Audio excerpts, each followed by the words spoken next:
evening, everyone. A warm welcome to everyone present here today. Many thanks for spending your Friday evening with us. It is indeed a pleasure to be part of the third Actuaries Day festivities. I'm extremely proud to be connected to this honorable profession. It is heartwarming for me to be hosting all of you and the dignitaries on this very special occasion. When I think back to the exact moment I became an actuary, I'm not really sure whether it was when I registered to be a member of the institute or whether it was the day I passed my first exam or the last. I just know that somewhere along the way, in the journey full of trials and tribulations, of practicing for endless hours, of missing many family functions, of studying while others were partying, I got molded into an actuary. And now I can walk actuary, I can talk actuary, I can laugh actuary because actuaries can be funny. I know, many of you will beg to differ. I am also painfully aware that unlike me, many new age actuaries wouldn't even know of this famous dialogue. I'm Sana Konur, a qualified actuary working as the head actuary at SBI General. And I would like to now kickstart the fine proceedings for the evening by requesting all the dignitaries to appear on the screen. We have today an esteemed panel here. Shri Sanjeev Sanyal is currently the Principal Economic Advisor to the Government of India. Professor Sumitra Purkasthya, Head of Applied Statistics Division, Indian Statistical Institute.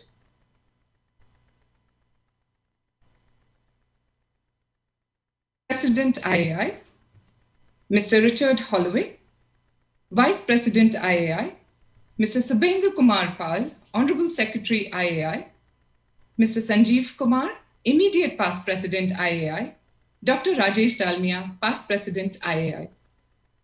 Good evening to all of you, and many, many thanks for joining us today. First of all, I would like to call upon our President, Mr. Sunil Sharma, to deliver his presidential address and share his thoughts with us. Sunil, as you know, is a qualified actuary with 3 decades of experience and is currently the appointed actuary and chief risk officer for Kotak Mahindra Life Insurance Company. Over to you, Sunil. Thank you, Sana. Honorable Chief Guest Shri Sanjeev Sanyal, Principal Economic Advisor to Government of India. Special invitee Professor Sumitra Purkasthya, Head Applied Statistics Division, ISI. Dr. Shivakumar Shankar, President, Maharashtra Medical Council. Shri Sanjeev Kumar, Immediate Past President, IAI. Rajesh Dalmia, Past President, IAI. Mr. Richard Holloway, Vice President, IAI. Shri Shubhendu Bal, Honorary Secretary, IAI. Our leading legends, senior actuaries, all council members of Institute of Actuaries of India, and actuaries from all across the world, my colleagues, and all star budding actuaries. Very warm welcome to the Actuaries Day 2020 celebration. On this special day, it is indeed a great pleasure and privilege for us to have 2 great personalities among us. Shri Sanjeev Sanyal, who's kindly agreed to be part of this Actuaries Day celebration, and Professor Sumitra Purkasthya, who is, these 2 people, they don't need any introduction. I think the entire world know them. Where there could have not been any better chief guest than them for such a special occasion. Thank you, sirs, for joining us and grace the occasion on the Actuaries Day. It's indeed pleasure to deliver the President's address on this occasion of Actuaries Day for the 2nd consecutive year. The time is a bit different as compared to what it was last year, unfortunately, because of this pandemic situation.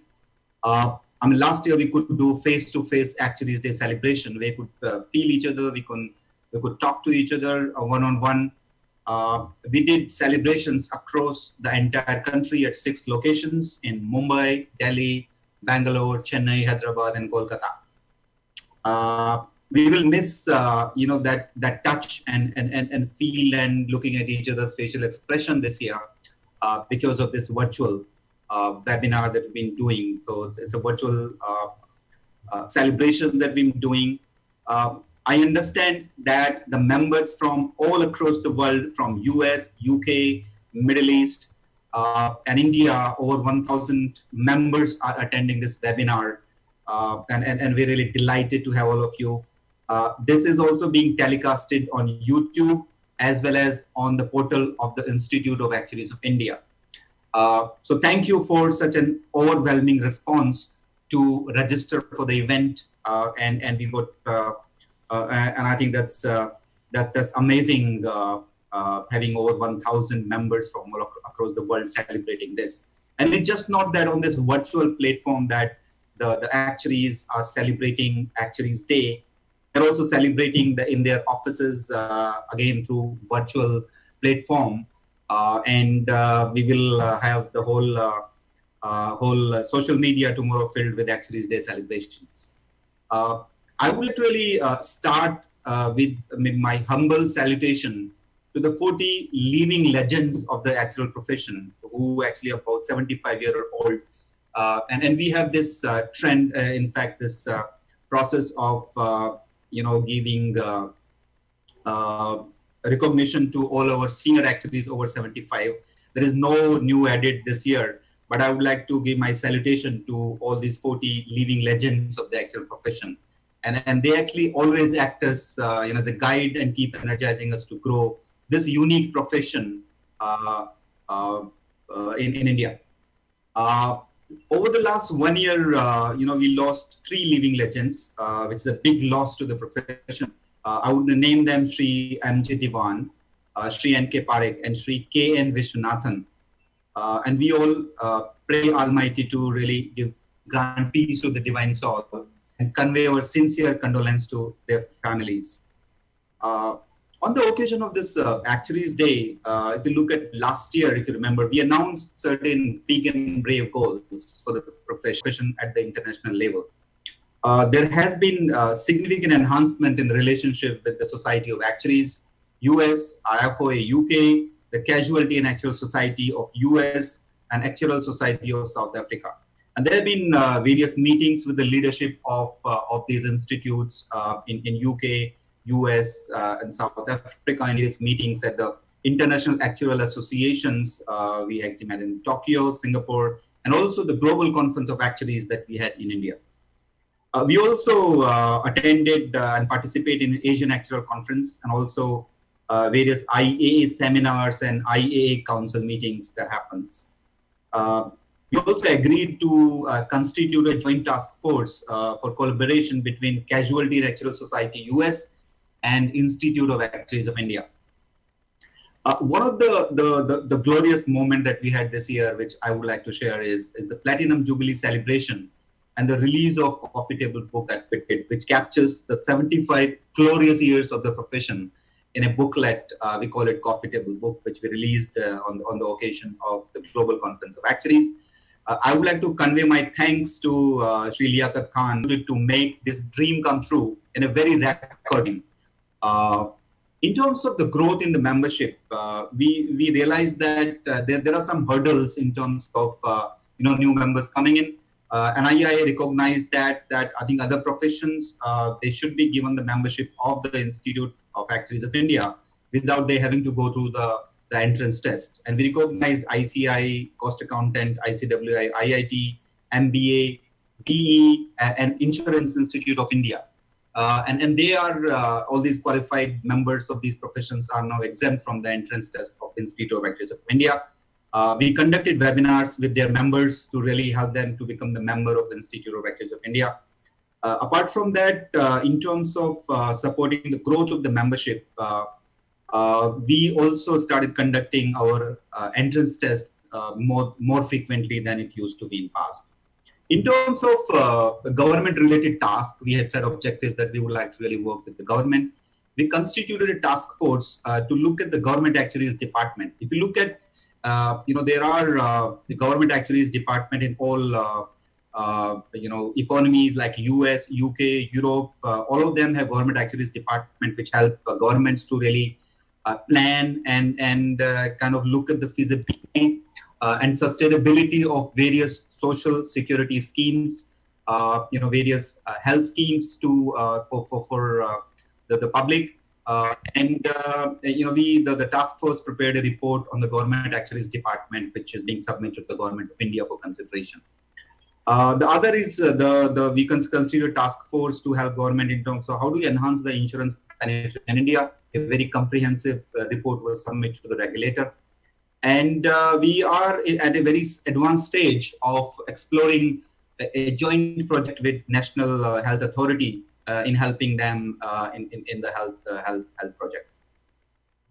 The other thing that we announced last year was how do we progress on Indian-specific curriculum and also India-specific study material. The Education Advisory Group had made a significant progress on that. I would like to thank them for this. An expression of interest was released to invite the interest from various actuaries, just not in India, but across the world, from various academic institutions who teach actuarial science. And there have been very overwhelming response from all of them, and I think making a progress to achieve that goal. The other thing which we talked about last year was marketing the actuarial profession. As we talked about last year was that, if you introduce yourself as an actuary, it's a big task to explain what an actuary is. And we really tried to, crack a bit there in terms of breaking the ice.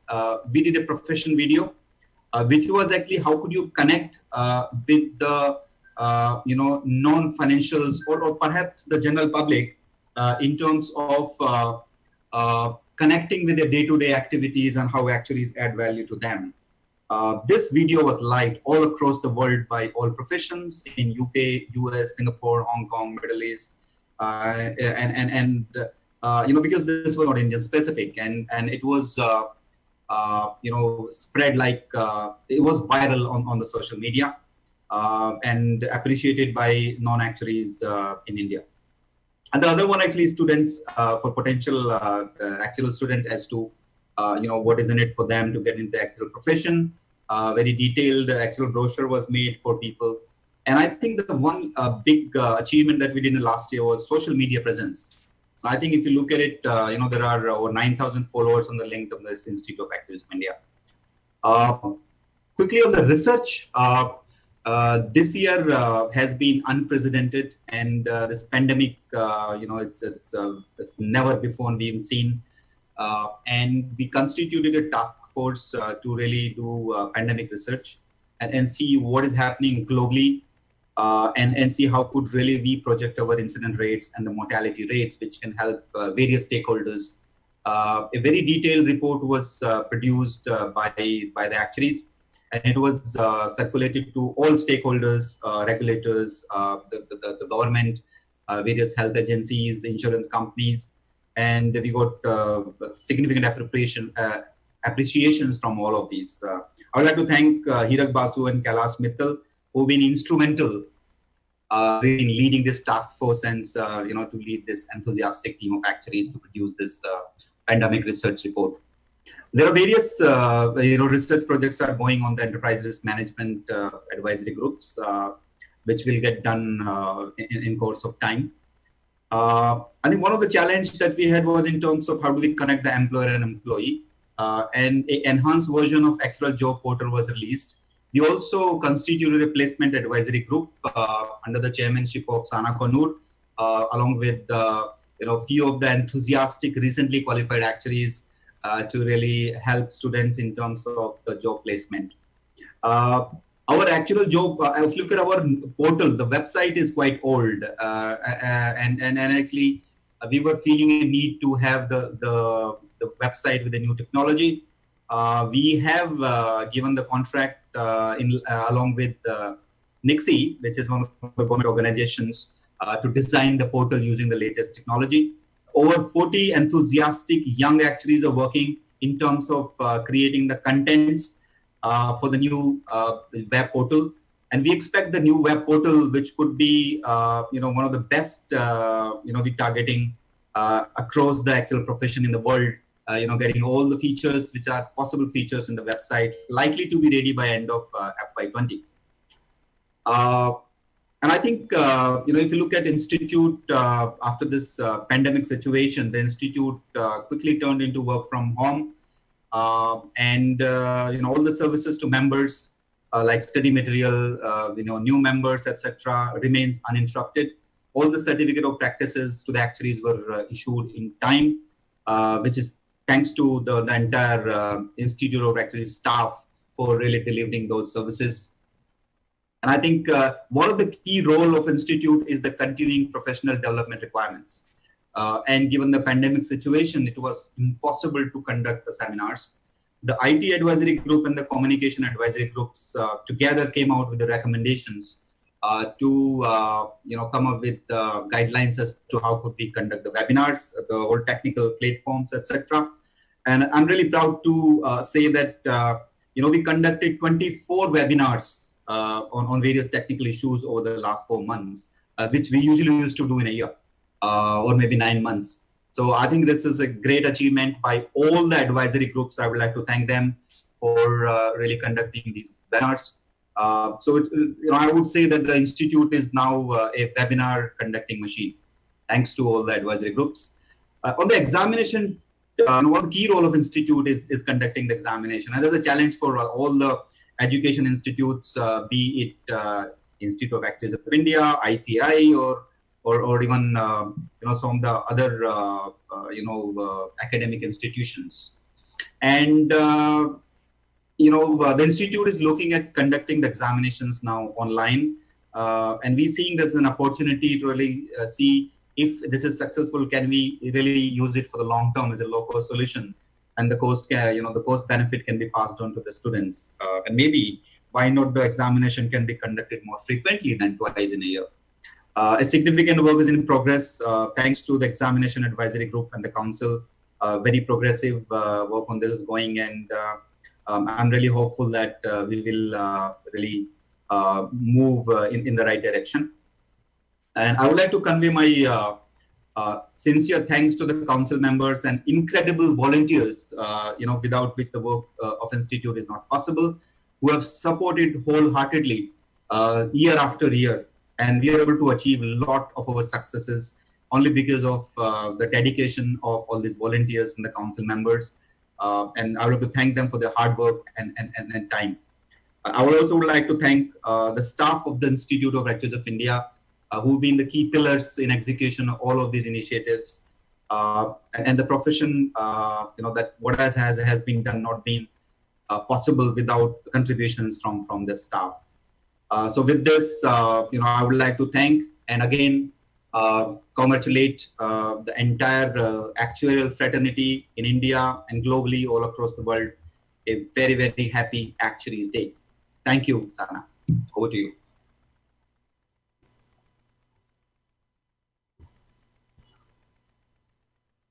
You are muted, Sana. Sorry, what's a webinar without a glitch? Thanks again, Sunil. Great work on collaboration with other institutes and proactive approach to entrance exams and recognition of the use of actuaries in the government. I'm very, very grateful for the website revamp initiative as well. The old website was a little bit painful. It is now time to view the professional video, which may help you avoid saying, I'm an actuary, Google it. So we'll play the professional video now.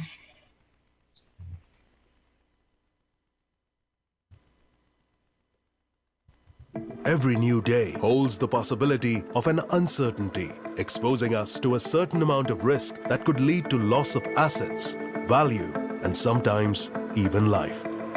The reason why having insurance is crucial. And what if we learned of an unseen identity that has been putting together data, calculations, and a lot more to not just evaluate the impact of risk, but also assess how to manage and minimize it. The brain behind our financial safeguarding that lets us go on without worrying too much about the future. The brain that we call an actuary.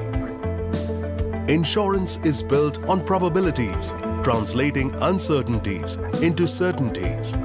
policies ensure public interest, protecting policyholders from undesirable events. The financial consequences of these events are spread across many policyholders through premiums charged. For instance, an accident might lead to minor repairs, while another might totally destroy the vehicle and severely injure its occupants. At the same time, there could be many cars that sail through the years scratchless. Actuaries understand the probabilities and costs involved if an event like this occurs. Actuaries make insurance companies invest wisely to remain financially capable to pay any claims, as well as guiding them to set aside enough in reserves. Actuaries have also played a crucial role in the area of pensions. Ensuring compliance with the law, they calculate an employer's liability, pension amounts payable to pensioners, alongside being involved in funding and valuation of these retirement plans. With their capability of evaluating impact of future events, actuaries also benefit businesses and growing industries. Their application of knowledge in business and finance can help identify, control, and respond to any potential financial risks across businesses. Therefore, the role of actuaries in enterprise risk management beyond insurance is ever growing, increasing an organization's short and long-term value to its stakeholders. Globally, the presence of actuaries is on the rise in various banking and financial institutions, and with the world shifting its gears using data as one of the most valuable assets, the need of actuaries in the areas of data science and analytics is on a rise too.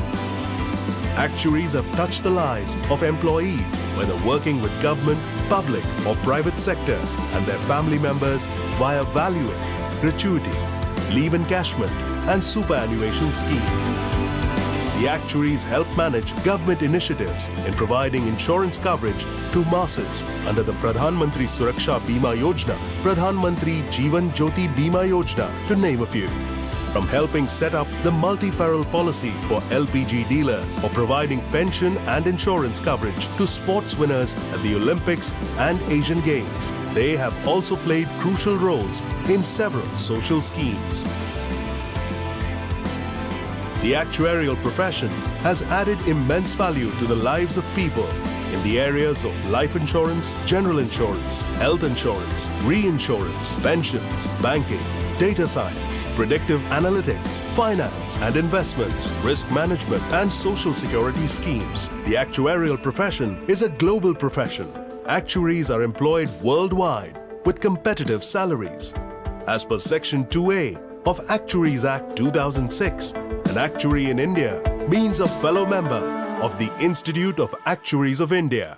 For more information, please log on to www.actuariesindia.org. The video aptly summarizes the wide applications of actuarial science and professionals.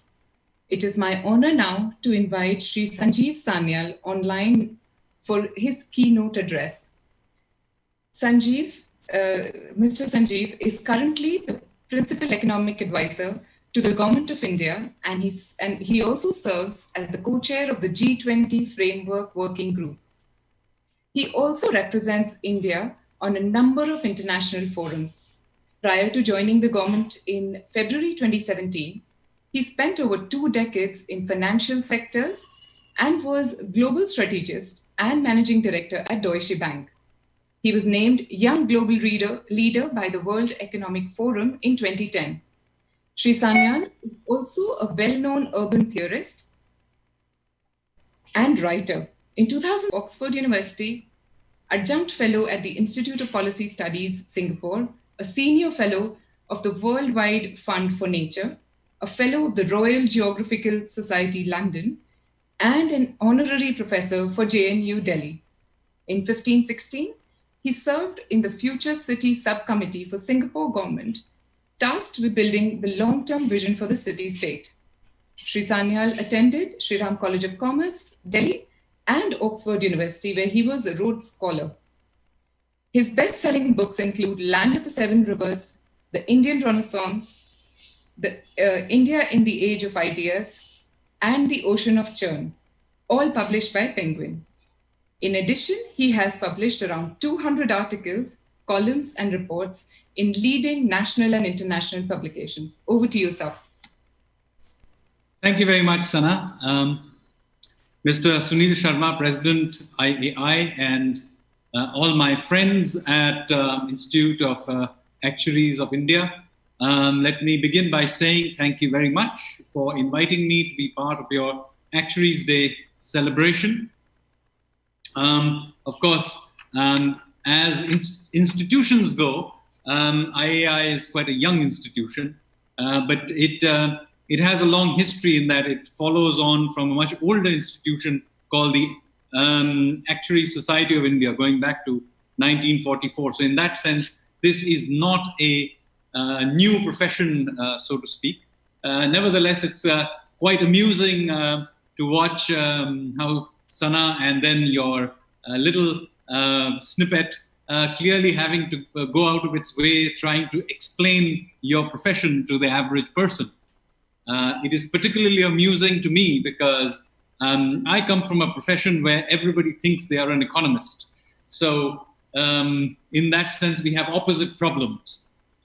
Now, I don't have to explain to you what actuaries do. So, I mean, I fully appreciate the huge amount of work that goes into it and how important this profession is for a huge number of important key activities that any economic system does, whether it is pensions, insurance, whether it is in terms of mining data for various kinds of activities, managing banking sector risks, analytics of various kinds. So I fully appreciate the huge importance that the actuaries activity does in the background, very silently, but it is the backbone of a lot of day-to-day common activities that the average citizen partakes in, but does not realize that he or she is actually partaking of a actuaries derived product. So let me say that I fully appreciate the hard work that goes into what you do. It is really, really important, and we appreciate it. Now, what I'm going to do in the next few minutes is to maybe try and think about how this profession, like many other professions, is changing, and maybe how even I have to now begin to think quite differently about my own profession, and you will see parallels in that. See, the business of actuaries is ultimately, at a very basic level, about trying to work out probabilities from high-frequency data. It could be data on accidents. It could be data on births and deaths or health and so on. So this is high-frequency data. You mine it, you work out probabilities, and try to put some financial values to it, perhaps. And that's what this business has largely evolved to be. Now, the problem is twofold. First of all, more and more machines are beginning to do this better than we humans can. This is also true, by the way, of my own profession, where we did a lot of regressions, this kind of data mining, and it turns out that if you have a whole bunch of big data or high-frequency data, machines are simply going to get better and better at mining this data. There's no way we human beings can compete with this. Now, this doesn't mean that we don't have a role to play, but it cannot be the role we used to play, which was simply to go out there and mine the data and make relatively simplistic projections of probability. There will, of course, be a few of us who will still have a role to play in terms of guiding that analytics or the artificial intelligence. But the vast majority of people who will be in the actuaries business in the future will not really be dealing with mining the data as such, because that will be automated. What you really will be doing, and this is where the actuaries business has to, and institutions like yourself have to think about, is how to utilize the insights that artificial intelligence will drive and be able to act forward with them. and manage the various things. So it's really about leveraging the information rather than mining the information. This is actually a subtle difference, but it is an important difference that your profession and any other profession that derives in some form of analytics will have to evolve too.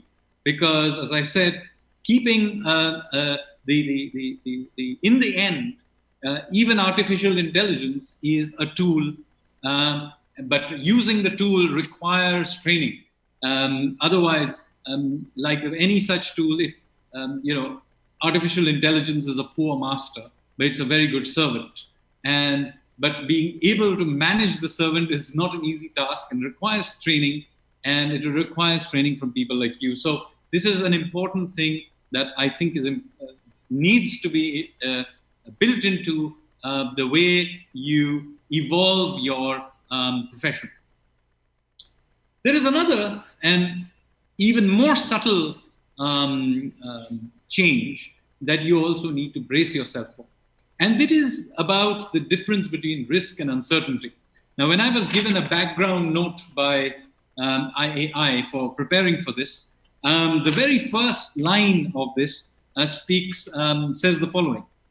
It says, actuaries provide analysis and commentary on complex financial problems involving risk and uncertainty. Now, most people simply assume that risk and uncertainty are the same things. They are not. They are actually fundamentally different things. Risk is about being able to look at things to which you can assign probabilities.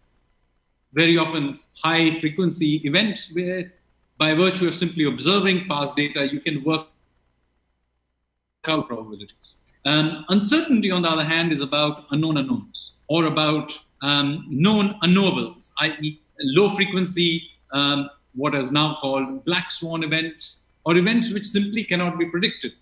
Now, when that happens, clearly the traditional way of thinking about risk breaks down because you're dealing with events that happen so uncertain, you cannot possibly, no matter how much data you mine, be able to put some probability to it. So what do you do? So I think this is an area where human intervention and imagination will still play a very big role. No amount of artificial intelligence, for example, could have predicted the COVID crisis that we are facing. There is no way you could have mined data, done all the analytics and actuarial analytics in the world last year and have predicted that the 2020 Actuaries Day was going to be conducted entirely on Zoom. So there is no way you're going to be able to do that. But there is something to be said about such events. And human beings will always have a role to play in terms of thinking about these things. Because a pandemic is not even entirely a black swan event. If you look through history, there have been many, many times when there have been pandemics. The last really big pandemic happened in the Spanish flu during the First World War. And of course, there have been many other plagues and other things through history which have tuned history. So it doesn't mean that we don't know these things happen. It's just that it's very difficult to put a probability to it. But this requires us to begin to think about these kinds of events in a different way, moving away from thinking of your profession as that of purely of prediction to one of thinking about resilience and stress testing is a very different way and subtle way of thinking about it. So this is something I think will be very, very important as you go through how your profession will evolve. I'm now going to spend the next few minutes talking about how we in policymaking have been dealing with just this problem in the last few months. If you go back to March, we knew that something very, very big had happened in Wuhan in China. We didn't know exactly what had happened. In fact, we still do not know exactly what had happened in Wuhan. But we knew that it had spread to Italy and that it was killing a lot of people.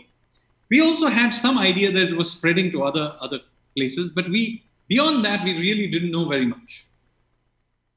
So, of course, like many other governments, we invited the experts, and the experts gave us a very wide range of possible outcomes. Some of them told us that this was just like a common flu, maybe a little more dangerous, but that's basically what it was. And then there were others who told us that something between 300 to 500 million Indians would get infected, and you would literally have millions of dead people in India by July. Now, clearly, the very worst predictions didn't come out true. But sitting in March, we didn't know that. So the one thing we did realize very early on is that we were dealing with pure uncertainty. No amount of analytics was going to be able to tell us what was going to happen. So now, how do you take decisions for a 1.3 billion people in that environment? Now, notice what other countries did. Well, some countries like Singapore, for example, opted for a certain model, and then halfway through it changed its model. Britain did that as well. It went initially for herd immunity and then went for a lockdown. Then there was the Swedish model, which was a much more light touch model, and so on and so forth. Now, here in India, we can't change models. Once you're dealing with 1.3 billion people and you take a decision, you basically have stuck with it. That's the direction you've got to go. So we knew that. What do we do? So here is what we did. We did it both for the health problem and we did it for the economic problem. And so you will hopefully understand now how our thinking evolved and why we did what we did. So we opted for something called a barbell strategy. Now, those of you who deal with finance will know what a barbell strategy is. Basically, what you do in a barbell strategy is you hedge for the very worst possible outcome, and then for the rest, you respond as better information gets on sort of like a feedback loop response. So this is what we did. In March, we went for a full lockdown. It is not because we were 100% sure of exactly what the nature of the disease we were dealing with, but because we thought that let's first do a full lockdown because we can hedge for the very worst outcome of it being what it was, hundreds of millions of people being infected and millions dying. So that is what we did. That was the context in which we took the first 3 weeks of lockdown, full lockdown. This also, however, gave us time to do the other side of the barbell, which was feedback loop response, which is gather more information, create better quarantining facilities, build out testing ability, create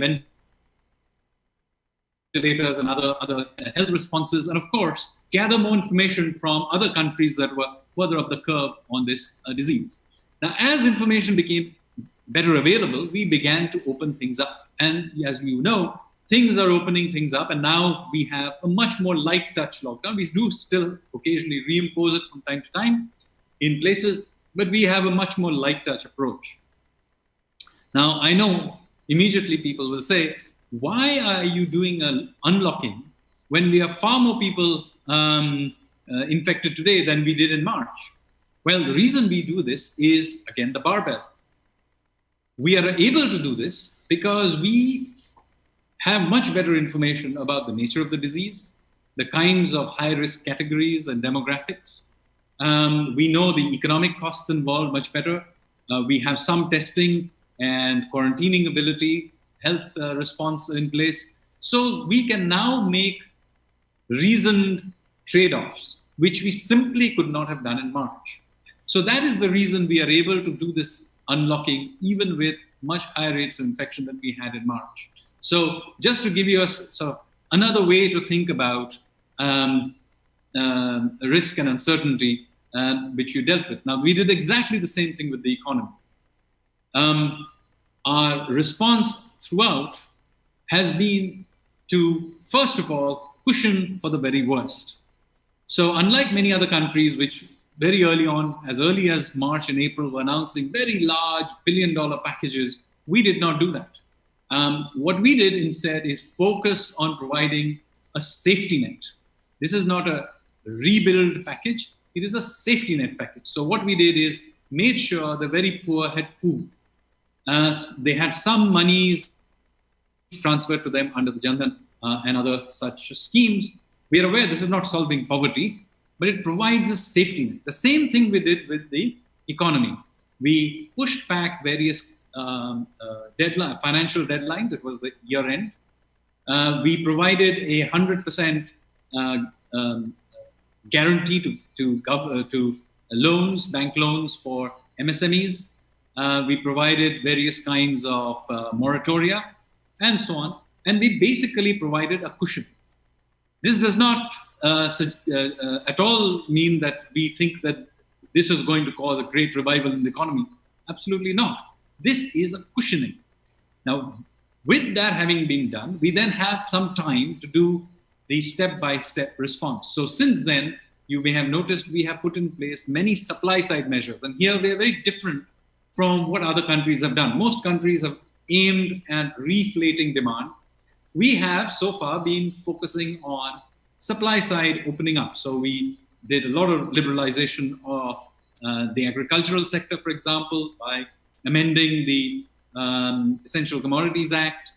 We have been doing labor law reforms. We just last week, we announced major reforms on the tax system by anonymizing the tax scrutiny system, and of course, introducing for the first time a taxpayer's charter, which puts down clearly what the rights of the taxpayer are, and so on. And we are doing many other reforms as well as we speak. A big reform was just done day before yesterday on how government employees will be hired through a common testing system, and so on and so forth. So large number of supply side measures are being done. Now, this does not mean that we do not recognize the importance of reviving demand. But it was no point in trying to do a $1 trillion revival package when we had our foot on the brake. Now, as we take our foot off the brake, we can now begin to think about pressing the accelerator, and we are doing it slowly, step by step. You have already seen the Reserve Bank of India. It did a large number of interest rate cuts. Now it is focusing on transmission, but it has, as the Reserve Bank governor spoke today as well at the press, that it remains ready to do more in terms of on the monetary side. There is space on the monetary side and will do more. Same thing is true on the fiscal side. Contrary to belief of many people, we do have some fiscal space. Our debt to GDP ratios is much lower than that of most Western countries. So, and we are willing to spend on, for example, an infrastructure pipeline in order to get demand going again. And we will do that. Prime Minister has said so. The Finance Minister has said so. So we remain ready to begin to get into the rebuild mode, which we are now entering. So we will put in the effort to revive this economy from a demand side as well. The supply side, as I said, has already to some extent been opened up. So together, let me assure you, the government will do what it needs to get this economy going. Now, as it happens to be, you have to remember one important thing, and this is where my point about risk and uncertainty comes back in. The post-COVID world will not be a re-inflation of the pre-COVID world. Remember this. It will have many new things happening here, both in terms of its risks as well as its opportunities. It will have its own technologies, it will have its own consumer behavior, it will have its own geopolitics, it will have its own supply chains. So let me say that this will also be true of the actuaries business and all the businesses with which you interact, whether it's the pensions and insurance business, the financing business, and many other applications of actuaries that they are, and in the future they may be. So here, of course, this is a world of utter uncertainty and risk. And all I will say here before I end is that there are opportunities that will emerge out of there. So the government stands with you to be able to build out those opportunities, to build out your profession, and to take advantage of all the various new things that will become available as a result of this journey. So let me end by wishing you again a happy actuarial day. And Jai Hind. Thank you very much. Many, many, many thanks, sir, for that wonderful address. for reminding us about the constant machine versus actuary question and the mining versus leveraging response to that. Thank you also for decoding the country's response to COVID-19 and with leaving us with thoughts of the economic revival. I would like to keep moving the proceedings forward. I would now like to invite on screen our special invitee, Professor Sumitra Purkasthya. He's the head of the Applied Statistics Division, Indian Statistical Institute. Professor Sumitra received his Bachelor in Statistics, Master's in Statistics, and PhD degrees from the Indian Statistical Institute in 1983, 85, and 91. He was a postdoctoral fellow at Department of Statistics, University of Toronto, Canada, till 93. Later, he joined the Department of Mathematics, IIT Bombay, as a faculty in 94. He worked here till 97. And after this, he joined the Kolkata Center of the Indian Statistical Institute as a faculty and has been there since. He has either taught or pursued research work or delivered lectures in many institutions, nationally and internationally. He works on both practical and theoretical problems involving those which require development of methodology. He has worked on practical and methodological problems arising from questions in geology, neurosciences, and fisheries. Over to you, sir. Am I audible, by the way? Am I audible? I hear you clearly, sir. Okay, thank you. This is the second year when I am addressing and attending this Actuaries Day. So basically what I said last year, I'm going to reiterate some of the statements that I made last year. And before anything, I express my gratitude and thanks especially Honorary Secretary Sri Shubhendu Bal for inviting me to address the participants. And I'm particularly pleased to see so many persons, especially Sri Sanjeev Sanyal. I was going through the Wikipedia to see his activities outside the domain of economics. He's an extremely talented author, and besides economics, geography is one of his major forte. So this is a good occasion to share the quote-unquote, I should say that virtual days with so many luminaries. And yes, I do agree that there are important things are now, changes are taking place in understanding uncertainty and distinction between understanding of uncertainty and risk. And only today I was looking at a paper of British Actuarial Journal.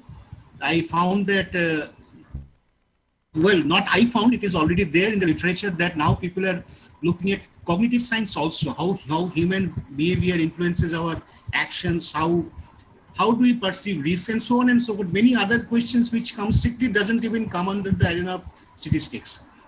But I shall primarily focus on the connection between statistics and, not because I don't believe in the other things. There are some things which I'm learning over the years. Now everyone knows that data science is a new jargon in the academic world. So we have to understand carefully, see what it actually means, and try to see how we can move forward. But today I'm going to restrict my attention primarily to the connection between actuary and statistics. And I might just point out that, I should point out that there was a memorandum of understanding between our institution and your institution long back, but somehow it has dried up. So at that point, though it is 2006-07 when it was initiated, but it has not been that active. We don't have that many courses now. But I am strongly of the opinion, after having gone through some of the literature and also some of the journals, that there is scope of interaction, notwithstanding what Mr. Sanyal said. So I let me get down to my speech. So it is a special occasion when we celebrated, we all take part in the Actuaries Day on the birth anniversary of Sri L.S. Vaidyanathan, late Sri L.S. Vaidyanathan, the first actuary of India. He was also the first president of Actuarial Society of India.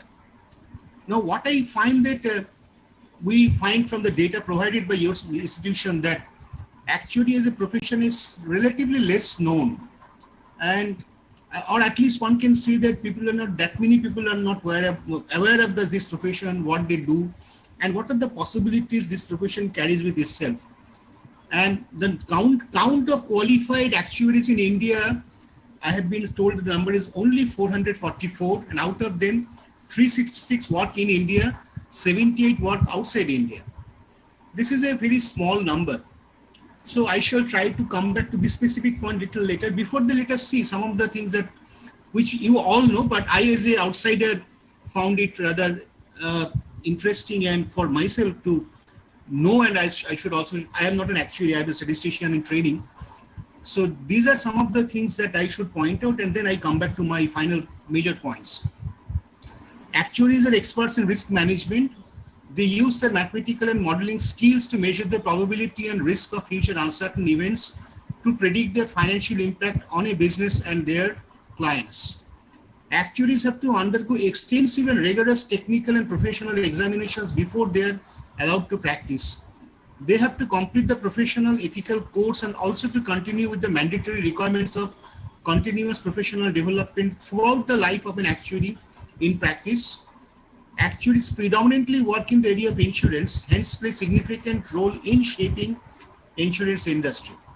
Actuaries price insurance products, set aside liabilities, ensure that the assets are well matched with the underwritten liabilities, measures shareholder value, drive strategic decision making, and much more. Being the risk manager, they have roles in wider areas other than insurance, specifically pension fund valuation, investment, banking, and any other areas dealing with risk. In India, the Institute of Actuaries of India, IAI, is a statutory body established under the Actuaries Act 2006 for regulations of professional actuaries in India. This profession must necessarily grow. The financial service industry needs the expertise of actuaries to deal with uncertainties in credit defaults, capital management, product development, risk analytics, and credit rating. In view of the range of activities actuaries can be engaged in, they need to market their capabilities beyond insurance and retirement benefits, provide service, including the form of research, to government and in the area of effectiveness of social sector schemes. Now, these are areas that I identified and pointed out. There are a lot of scope of interaction between a trained statistician.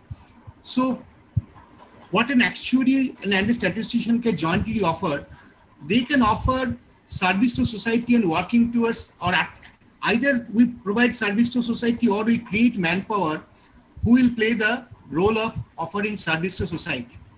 In our institution, we have world-class expertise in statistics, and you have your own expertise in different aspects of the theory and practice of actuary. I may add here that our institute and Actuarial Society of India signed a MOU in early 2007. It has dried. In view of immense possibilities of actuary as a discipline, now to put forth a few suggestions towards possible collaboration between our institution and yours. As I said, our goal will be to generate a stable collaboration. Keeping this in mind, I wish to put forth 3 suggestions. Number 1, to begin with, we can think of offering a short course consisting of a few online lectures, which will encompass some theoretical and practical issues, and will also provide to the participants hands-on experience of working on real-life data. For this, we need to identify the specific topics to be covered. In other words, we have to clearly outline syllabus. Number 2, we may form a small team to begin with and try to chalk out an implementable, even if small, program as stated above. And we need to finally identify the nature of possible participants and decide how we reach out to them. We need also to identify a set of speakers. Let me say here that it may be wise to have a program of small scale to begin with. The second kind of collaboration that I can think of is, see, I am again trying to sort of bring back the MOU between our institution, ISI, and your institution, which has dried. So one way to revive that collaboration is to have a program, joint quote unquote seminar webinar program. And second is having a joint project as part of our MSTAT program, Master Statistics program, to be jointly supervised by one faculty of ISI and one of IAI, subject to our existing rules of our institution. I believe that if we initiate such a discussion towards this goal, it should not be too much of a problem. It should be possible, given the flexibility we enjoy, it should be possible. And number 3 is revival of MOU subject to rules, or go for something close in spirit to a MOU, spirit of a MOU. For this, we need to carefully examine the MOU again and see how we move ahead. So these are the things that I stated in little less explicit terms last year. I gave some thought. I also heard the early lecture, and I also have been following some of the literature. Mostly because of my own training, I look at literature which is more statistical in nature. So these are some of the things I thought I should share with you. We can certainly have work towards collaboration, which I have been saying since last year. And it is time for now me to conclude. However, I shall be failing in my duties if I do not put on record the help I received for the last few days from the following persons: Ms. Binita Rautela, Ambreen Surve, Ghanushan Tirpankar, Vijay Shetty of IAI, and Mr. Gopal Kumar of Radgo and Company Actuaries and Consultants. I conclude by wishing you all the best, all of IAI. Let us try to move forward. Thank you all.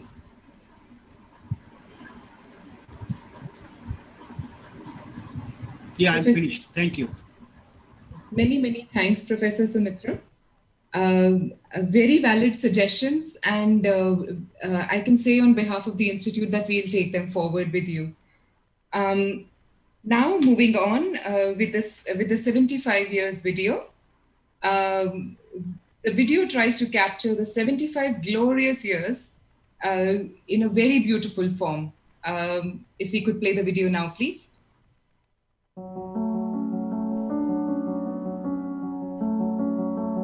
The brain behind our financial safeguarding that lets us go on without worrying too much about the future. The brain that we call an actuary.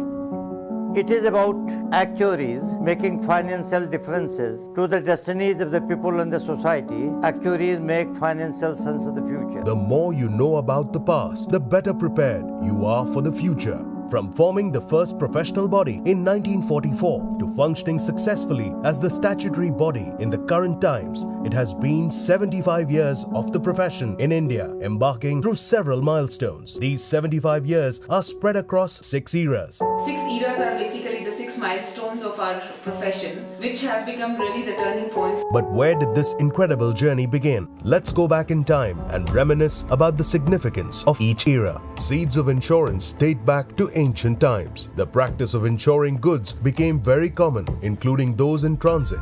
Back then, a special charge was made for goods carried through land or sea, ensuring a safe carriage until the destination. This practice was similar to what is today known in the actuarial world as pricing. Similar instances of various insurance, such as social insurance, war risk insurance, marine insurance, were found in the 16th and 17th century. In 1818, the first insurance firm, called the Oriental Life Insurance, was set up in Calcutta. In 1870, it was Bombay Mutual Life Assurance Society that marked the birth of the first life insurance company. On May 5, 1874, British actuary Duncan McLaughlin Slater, along with a few influential Indians, started the first Indian proprietary insurance company, the Oriental Government Security Life Assurance Company in Bombay. The Institute of Actuaries, formed in London in 1848, led to a steady influx of its members from India interested in the art of numbers and actuarial science. This also brought in many firsts. G.S. Marathe, the first Indian to qualify as an associate from the Institute of Actuaries London, and L.S. Vaidyanathan, who was the first Indian to become Fellow of the Institute of Actuaries London in 1926. It was on a Saturday afternoon in the year 1944 that marked a brand new beginning.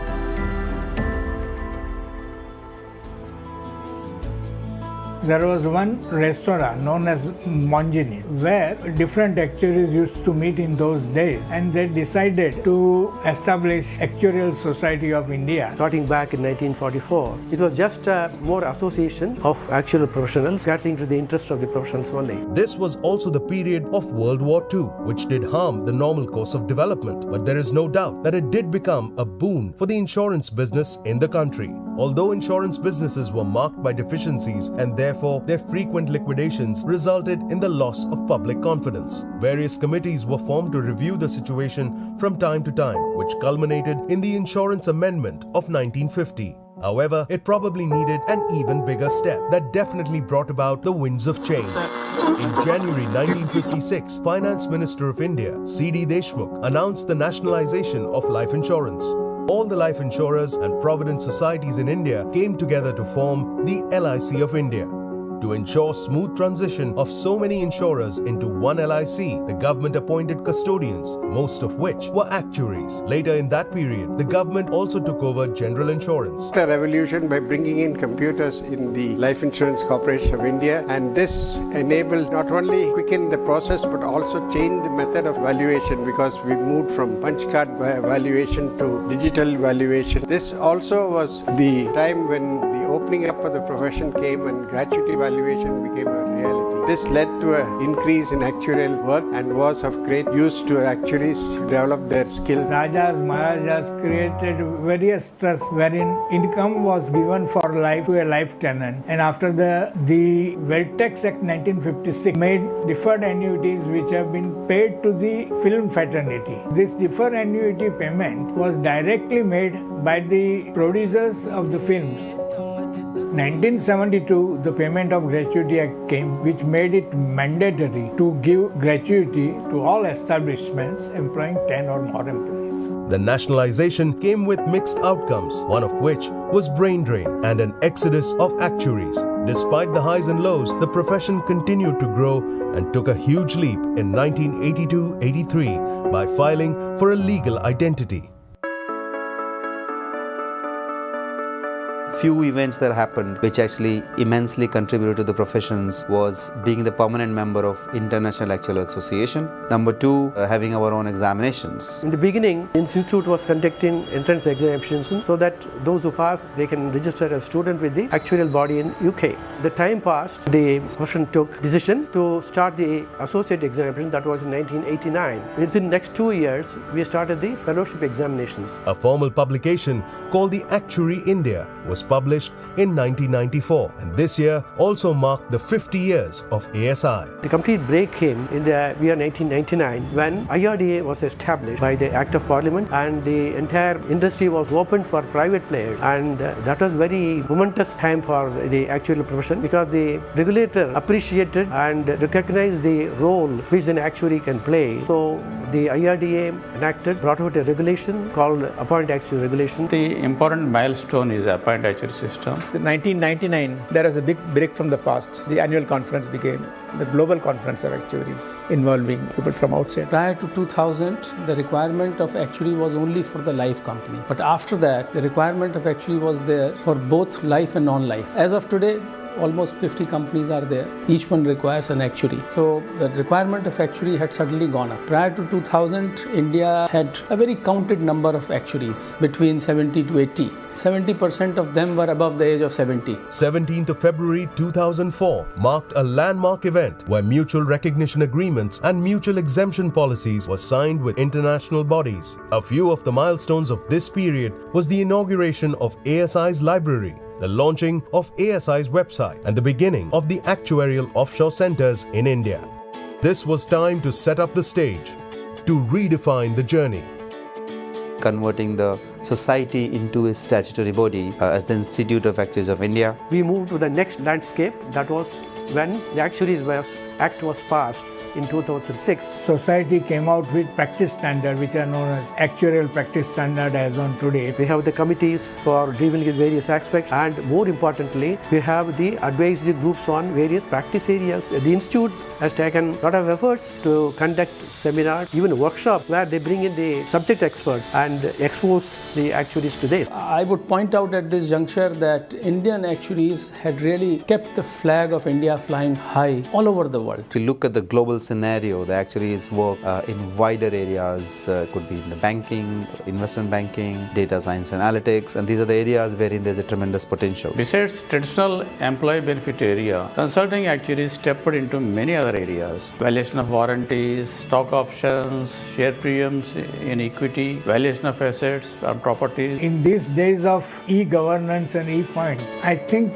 the scope will increase in many directions. Hearing stories and voices of some of the peers of this profession, it has certainly been an incredible journey of these 75 years. The history of the actuarial profession will continue to shape itself, and at some point, there is hope that it shall be written again. I would like to congratulate the entire actuarial community, just not India but across the globe, on the occasion of this Platinum Jubilee celebration of Institute of Actuaries of India. Thank you.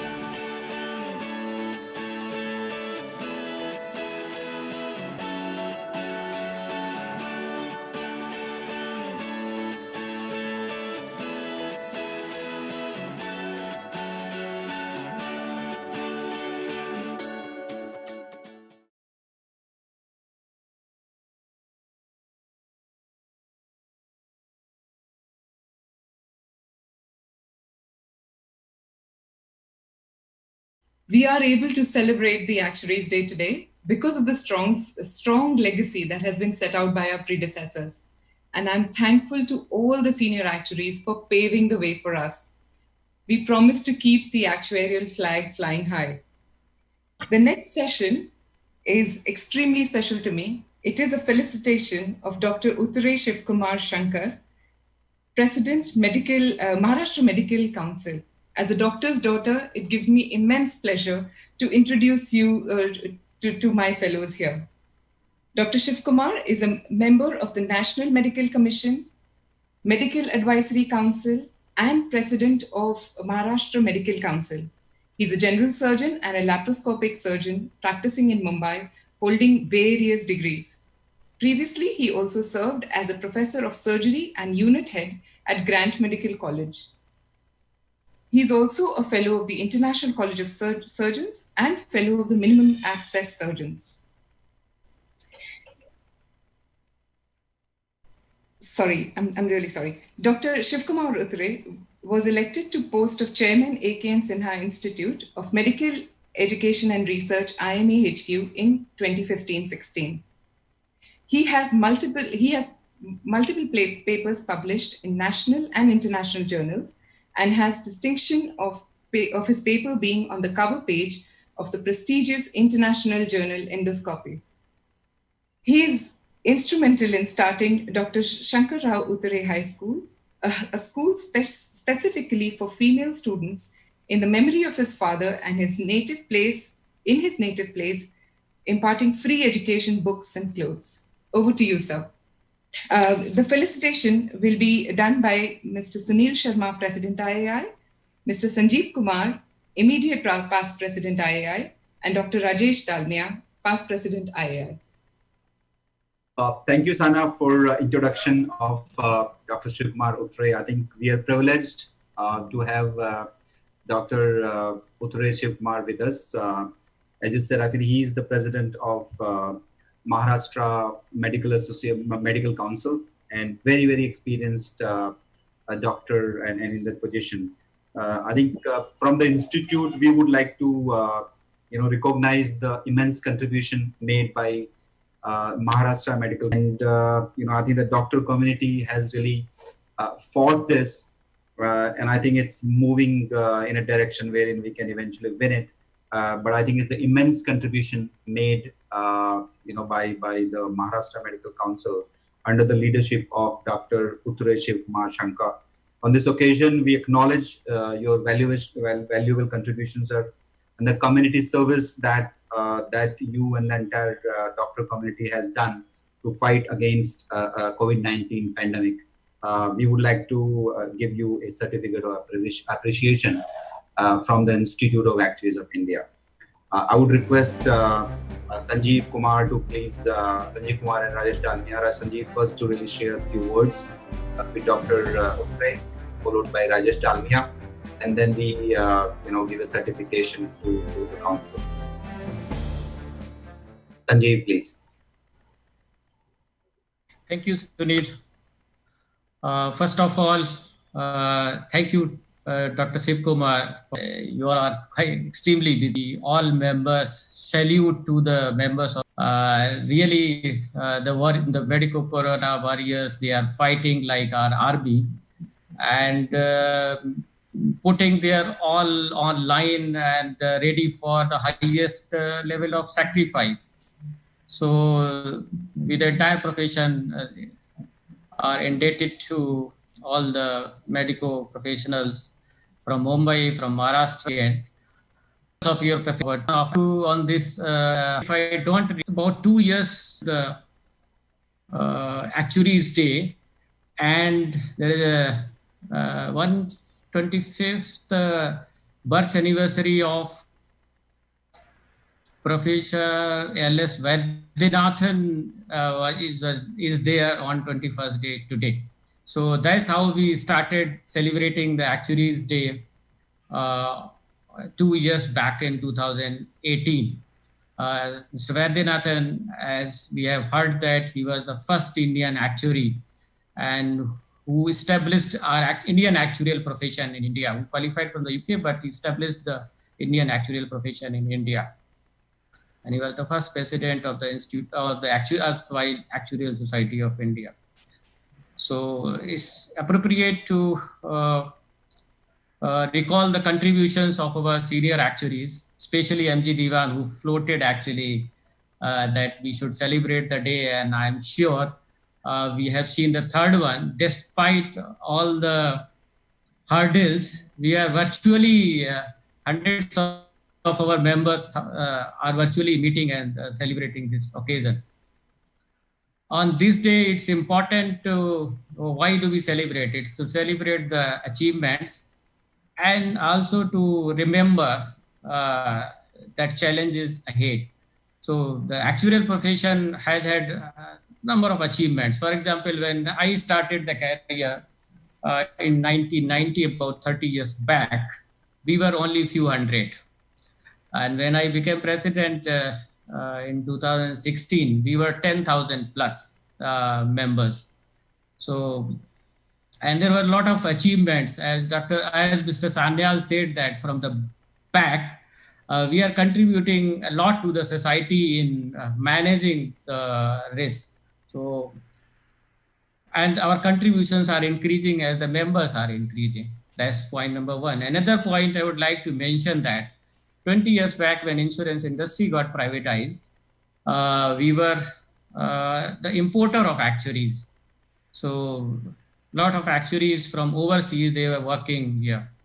After a decade or so, or within a decade, we became the net exporter of actuaries.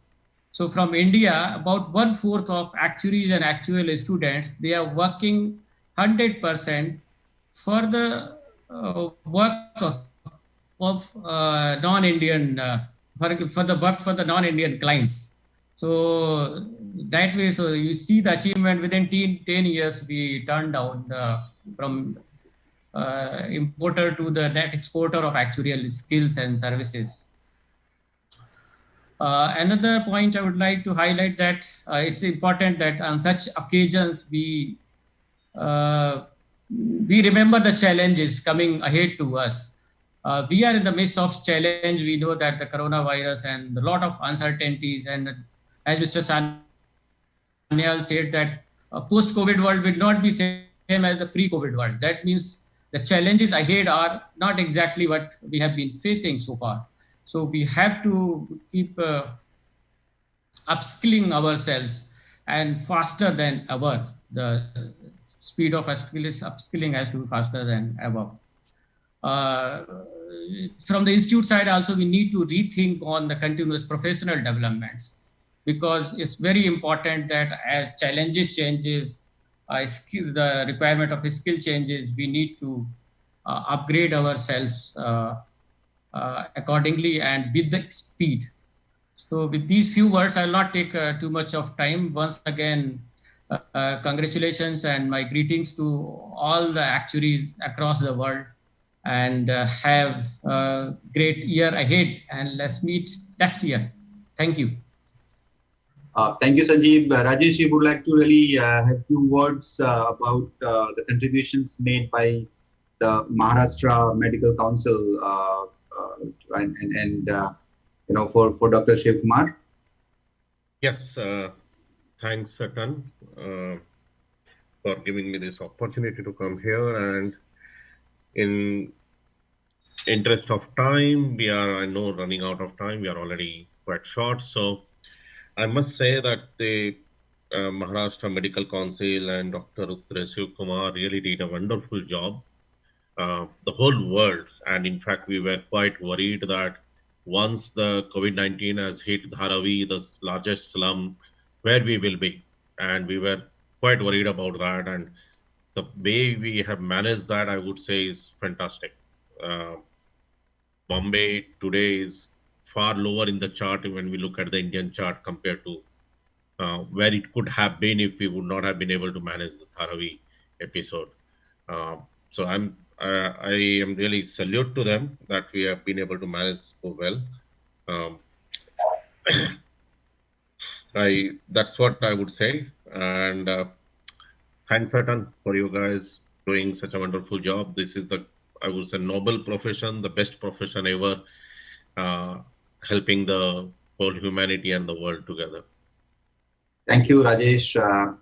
I think we would like to have words from Dr. Shiv Kumar.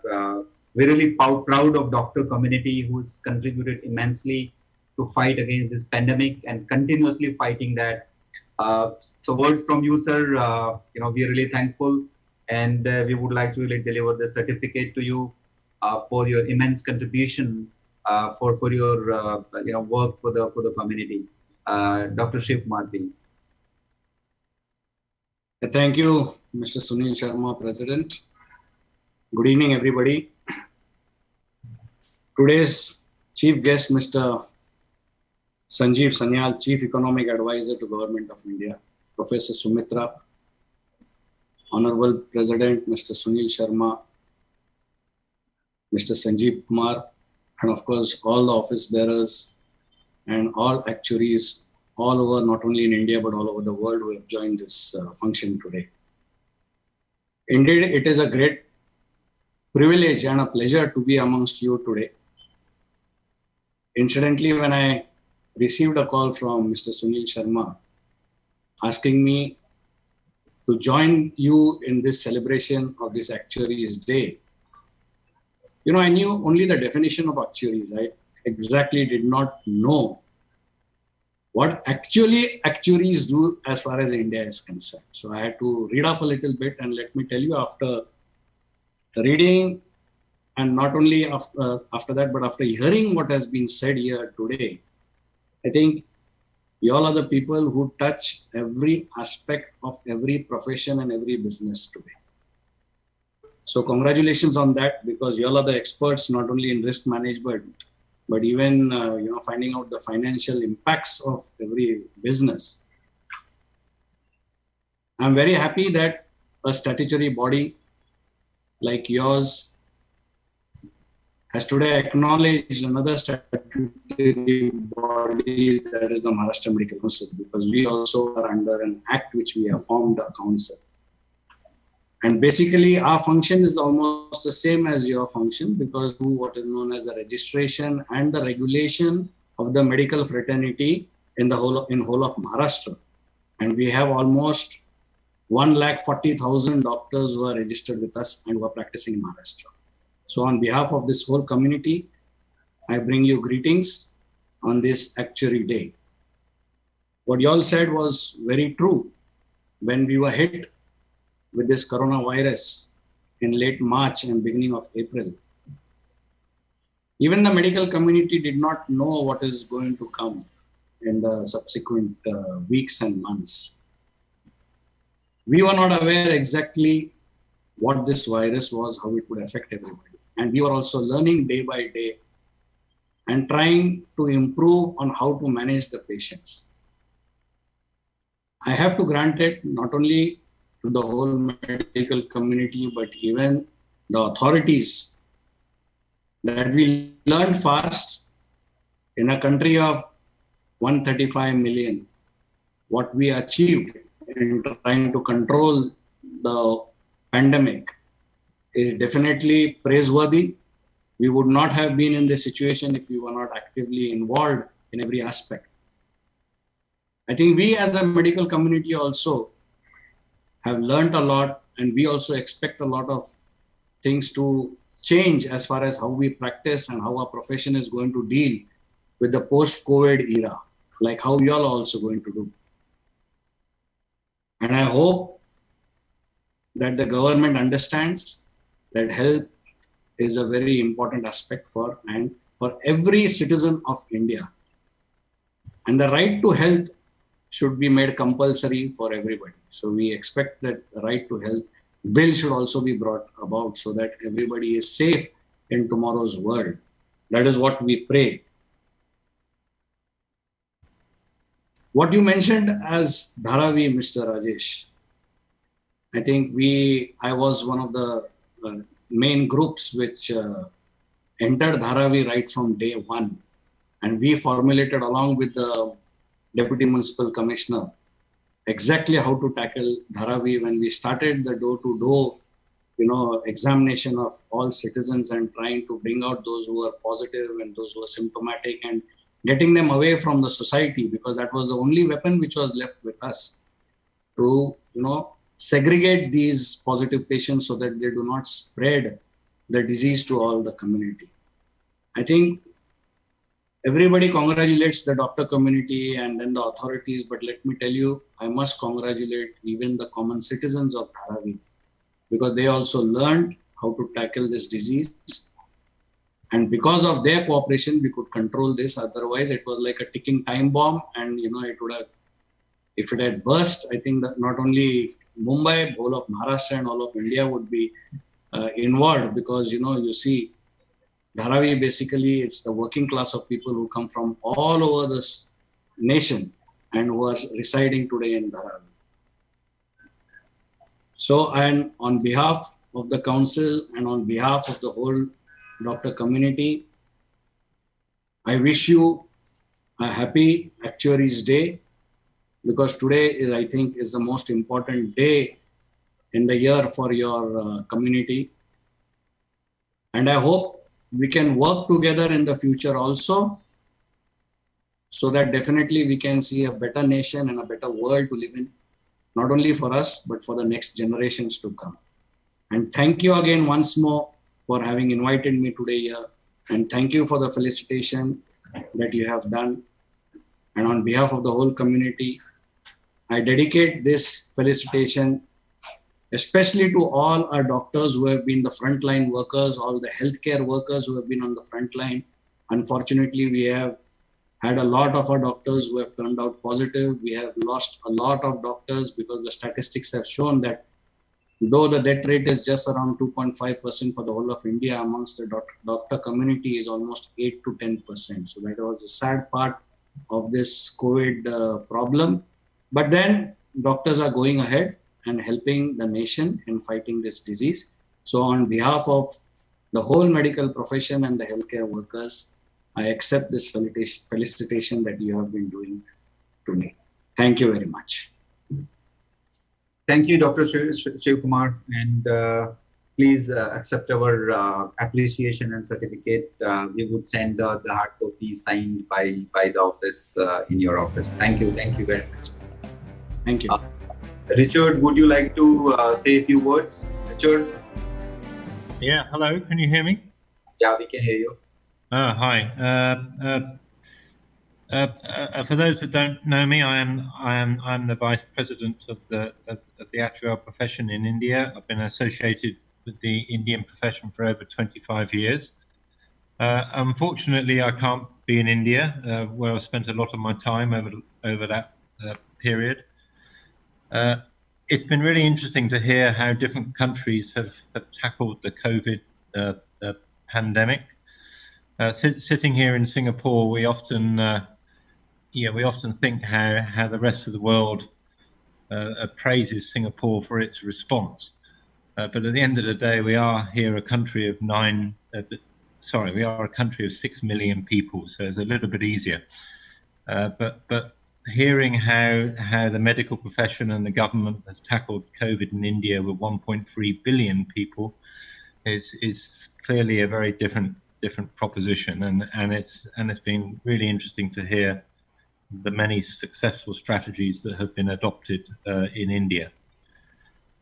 Thank you very much. Thank you very much, Dr. Sri Kumar, for your talk, and very pleased that you have been awarded the felicitation.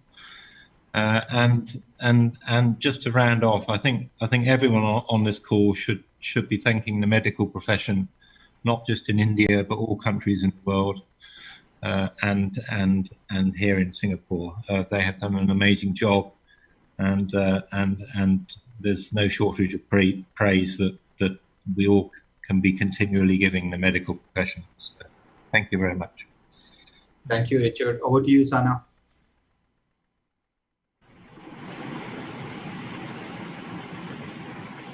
Shat Pranam. I've just realized there's really no word in English to be able to thank the medical fraternity, and thank you again. Thank you, Richard, Sunil, Sanjeev, and Rajesh for the words of praise as well.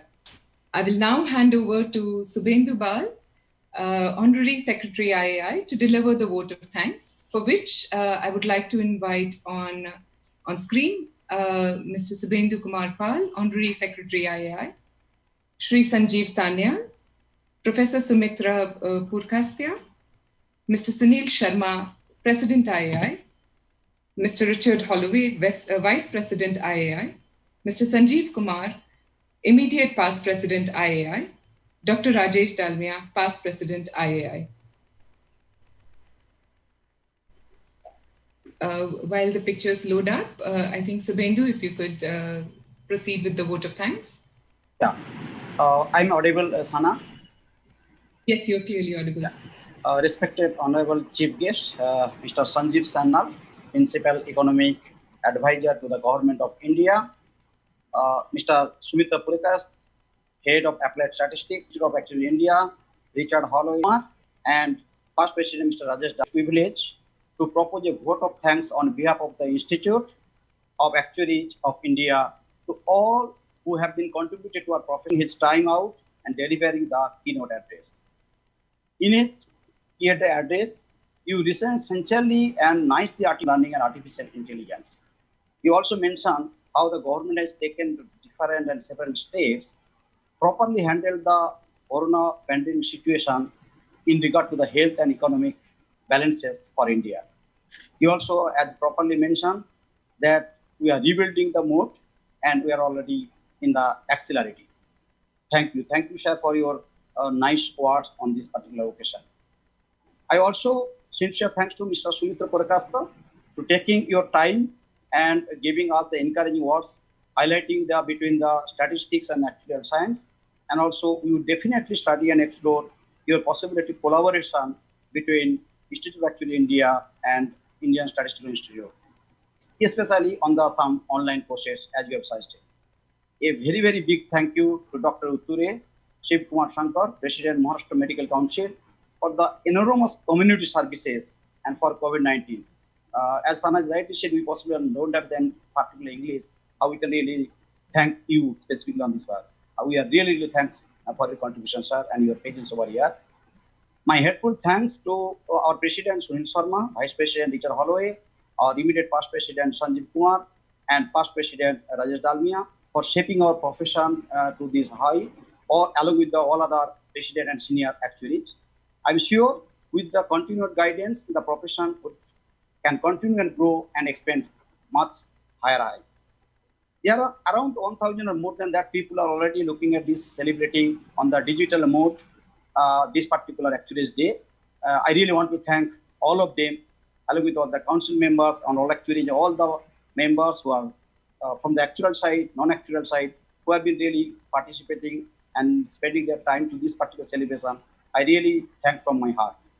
I would also like to show all appreciation to Sana for hosting nicely this evening. And also I want to thank specifically advisory group of communication and all IA staff members and technical staff who are really working hard background with the relentless effort and making this event should happen in better way.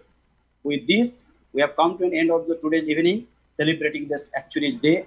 I am sure the celebrations are not going to end here. We would continue to celebrate and serve the profession and take it forward a greater heights. Thank you all and greater evening. Thank you.